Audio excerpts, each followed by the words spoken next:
E aí, roqueiros, sejam bem-vindos ao canal do Roqueiro Maluco. Hoje vou tratar de um assunto muito espinhoso e extremamente relevante para os dias de hoje, pois o tema será política. E podem ficar tranquilos, porque não será sobre política no rock, e sim a minha visão sobre o assunto em geral. Vocês estão preparados? Então peguem seus baldes de pipoca e se acomodem, pois no final revelarei em quem votei para presidente na última eleição.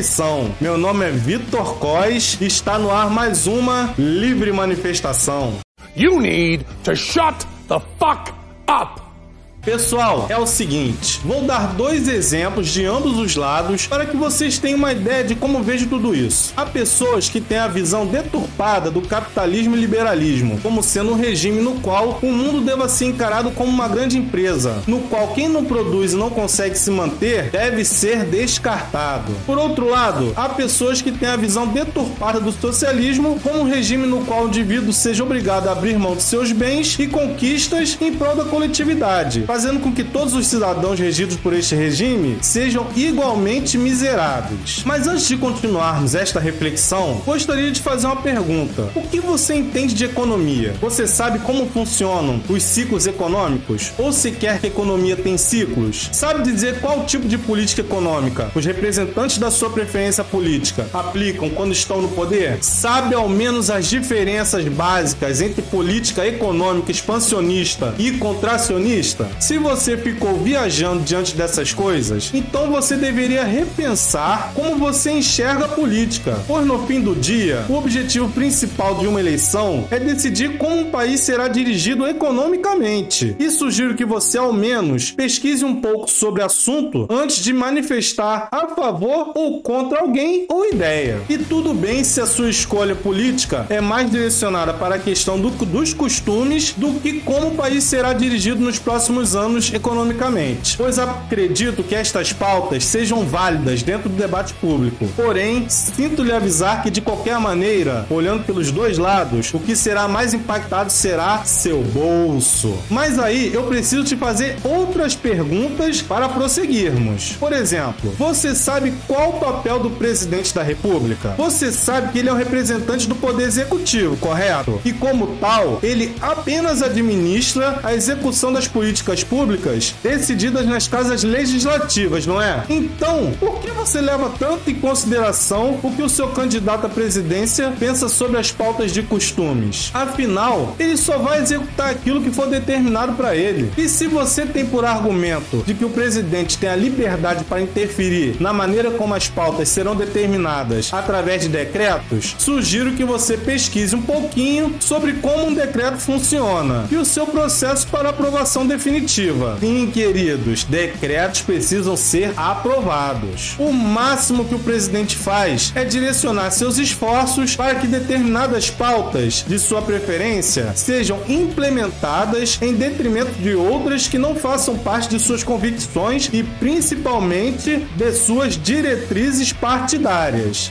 Galera, vocês sabiam que todo político precisa seguir as diretrizes do seu partido de filiação? Por isso você deveria lê-las antes de decidir qual o seu candidato e por que você vota nesse e não naquele. O que pretendo aqui é fazer com que você reflita sobre como enxerga a política e como leva a vida, pois não são raras as pessoas que conheço ao meu redor que pensam a política completamente diferente de como fazem para viver. E aposto que todos vocês conhecem pessoas assim, que têm um discurso totalmente divergente do que colocam em prática. Conheço pessoas que vivem de maneira totalmente conservadora e que votam em políticos que defendem costumes progressistas. Pessoas que vivem de maneira economicamente liberal, mas que votam em representantes socialistas. Assim como pessoas que estão sob a asa do Estado, mas que compartilham das mesmas ideias de políticos liberais. Digo sob a asa do Estado, que trabalham em repartições públicas e empresas públicas. Ou seja, o mundo inteiro não sabe como se posicionar em suas convicções e por isso dá tanta briga. Mas eu tenho uma boa e uma má notícia para você. A boa é que nunca foi sua culpa. Nós nós, enquanto participantes da grande massa que sustenta tanto a máquina pública quanto as grandes multinacionais, somos apenas levados a acreditar que tomamos decisões sobre como o país deve ser dirigido. E a má notícia é que estamos cercados e que apenas uma ínfima parcela da sociedade tem consciência disso. E agora você deve estar se perguntando, como assim estamos cercados? E é neste momento que te convido a ouvir atentamente o que eu tenho para dizer. Imagine que a vida de todos os cidadãos esteja dentro de um grande galpão e que cada parede desse galpão represente um segmento importante da nossa sociedade. Uma das paredes é a grande mídia, que controla as informações que recebemos desde o momento em que acordamos até a hora de dormir. E entre uma informação e outra, ela trata de te impedir que você reflita mais a fundo sobre as informações que ela mesma acabou de te fornecer. Como ela faz isso? Com entretenimento. Você recebe uma informação e não consegue processá-la, pois logo a seguir tem um reality show ou um evento esportivo de extrema importância para a sua vida. E assim como num passe de mágica, você já esqueceu daquela informação que pode mudar a sua vida, e geralmente para pior. Outra parede desse galpão é representada pelas multinacionais e grandes conglomerados. Esse segmento não tem qualquer interesse que a grande massa seja bem educada e altamente capacitada, pois de outra maneira, como ela faria para ter lucros tão exorbitantes ao custo de salários tão baixos? E é por isso também que a automação e a inteligência artificial têm se desenvolvido com tamanha velocidade, pois logo mais não seremos necessários enquanto fonte de mão de obra. E só um adendo aqui, tá, gente? Eu entendo que o lucro em si seja uma coisa positiva, pois é assim que os micro e pequenos empresários conseguem prover mais empregos através da expansão de seus empreendimentos. O que estou tratando aqui é de grandes empresas multinacionais que interferem indiretamente nas políticas públicas das nações. Não sou daqueles que enxergam o empresariado como os malvadões gananciosos, muito pelo contrário, pois vejo muito valor em quem empreende, principalmente aqui no Brasil. As multinacionais se fazem valer com o uso de lobby para influenciar políticos e de propaganda para reafirmar seus interesses. Inclusive nos Estados Unidos, o lobby é até legalizado. E não se enganem, pois tudo que você acredita ser um grande despertar já foi processado e cuspido em forma de produto pela mídia. Vídeos, filmes, séries e documentários que te mostram a verdade por trás dos fatos. Estamos vivendo na era da pós-verdade, na qual as grandes multinacionais utilizam a mídia para nos explicar os fatos. Vocês já repararam? Você acaba de ver um fato, aí a mídia dá um jeito de mastigar aquilo para te explicar o que realmente aconteceu. E notem, até as ações sociais e filantrópicas são minuciosamente pensadas para dar um ar de limpinha para marcas que só exploram a sociedade. A próxima parede é a religião, que trata de controlar o imaginário de seus explorados. E não me entendam mal, pois estou falando de todas as religiões minimamente organizadas. Porém, bem sabemos que há organizações religiosas gigantescas que possuem como único objetivo te fazer acreditar que Deus não gosta daqueles que sejam ambiciosos e queiram se destacar, trazendo o medo como ferramenta de controle. Meus amigos, Deus quer que você tenha uma vida boa e que se desenvolva o máximo possível. Se você quer realmente agradar a Deus, viva o melhor que puder e expanda suas conquistas e experiências ao máximo. Tenha fé que Deus está com você, sem que você precise estar necessariamente ligado a uma organização religiosa. Mas se você estiver, está tudo bem, desde que você tenha essa consciência de que você não precisa estar ligado. A última e não menos poderosa parede desse galpão, que trago para vocês em forma de alegoria, é representada pelo Estado, que tem um papel importante de passar a falsa impressão de que os desejos da coletividade são respeitados, pois seus representantes são escolhidos pelo povo e para o povo. Porém, não é preciso fazer uma pesquisa muito aprofundada para entender como essas pessoas são escolhidas. Já reparou que os políticos são sempre os mesmos ou seus descendentes? Não há ninguém que tenha escalado a parede do Estado sem que tenha sido validado pelas outras paredes. O Estado é o responsável por manter o controle, inclusive com o uso de força física, de todo esse sistema no qual nascemos e morremos nos dias de hoje. E como toda construção básica, suas paredes precisam estar muito bem conectadas para que ela não desabe. E é nesse sentido que elas interagem, com o único objetivo de nunca caírem, sempre mantendo a população que cerca de cabeça baixa e produzindo para a sua sustentação. E para piorar a situação, ainda nos usa como mão de obra para a manutenção de suas paredes. As 4 paredes interagem em todas as esferas possíveis. A religião usa a mídia para aterrorizar as pessoas pessoas para que as mesmas busquem por uma salvação. A mídia usa o próprio Estado e as grandes multinacionais para financiar sua existência, com o propósito de informar e educar a população. As multinacionais, por conseguinte, usam o Estado e a mídia para fazer com que os interesses de microgrupos se reflitam nos desejos da grande população. E, por fim, o Estado se alimenta dos impostos das três paredes e da massa que organiza. E tudo isso foi muito bem arquitetado anos atrás. Não seja inocente ao ponto de acreditar que tudo seja uma grande coincidência. Esta é a minha teoria das quatro paredes. E pessoal, não pensem vocês que esse nível de conscientização tomará conta de seus pensamentos apenas com este vídeo no YouTube, pois mais à frente, com certeza, aparecerá outro vídeo de algum bichinho fazendo algo engraçado, ou você provavelmente já está esperando pelo próximo evento esportivo ou reality show. Não, meus amigos, essa conscientização só pode ser adquirida se você passar anos e mais anos lendo livros e vendo filmes a respeito de desenvolvimento pessoal, para que você entenda qual o seu papel na sociedade e os caminhos para mudar sua trajetória, se é que você assim deseja. Bem, galera, essa é a minha opinião sobre como devemos encarar a política nos dias de hoje. E conforme prometido lá no início, revelarei aqui em quem votei para presidente nas eleições de 2022. Em quem será, hein, gente? Mas antes de prosseguir, peço por gentileza que você se inscreva aqui no canal, compartilhe o vídeo com o máximo de pessoas que vocês conheçam, deixem um like em caso de terem curtido a mensagem e ativem o sino das notificações para ficarem sempre ligados. Sugiro também que me sigam nas redes sociais, porque é por lá que também envio lembretes dos vídeos lançados aqui no YouTube. E já agradeço por cada inscrito e seguidor. Muito obrigado mesmo, galera. Vocês são demais. E pessoal, aquele recadinho de sempre. Vídeos novos toda segunda, quarta e sábado, às 8 horas. Shorts todos os dias, sempre ao meio-dia. Bom, se você prestou atenção em tudo que acabei de dizer, já deve imaginar que não votei em nenhum dos principais candidatos que polarizaram as eleições em nosso país. E se na sua cabeça veio imediatamente o termo isentão, então é sinal que o poder da mídia é maior do que você imagina, pois incutiu na sua mente o sentimento de revanchismo e do nós contra eles. E também que você precisa eleger alguém baseado no seu ódio por um suposto candidato rival. Mas mal sabe você que no fim do dia eles se abraçam enquanto você deixa de falar com amigos e parentes. Não seja essa pessoa, nunca. Se isentar de uma escolha de forma consciente é entender que as opções apresentadas não condizem com seu caráter e por isso não refletem adequadamente sua visão de como o país deveria ser conduzido. E o pior é que as quatro paredes conseguiram transformar uma qualidade como a isenção em um defeito. A maior qualidade que um juiz pode ter é o de ser isento, julgando cada caso sem envolvimento pessoal. E é assim que todos deveríamos nos comportar. Porém, entendo que isso jamais será possível, pelo menos não na nossa era. Quem sabe daqui uns 300 anos, não é verdade? E vocês, o que acharam da minha opinião? Fez sentido pra você? Diga aqui nos comentários como você enxerga tudo isso. E se por acaso queira alguma recomendação, ficarei feliz em indicar alguns livros, filmes e séries que te ajudarão a compreender melhor como você pode ter um maior controle de sua vida. É isso, roqueiros. Chegamos ao fim de mais um vídeo que espero fazer a diferença na sua vida. Muito obrigado por terem ficado até aqui. Considere se inscrever e me seguir nas redes sociais. Até a próxima livre manifestação.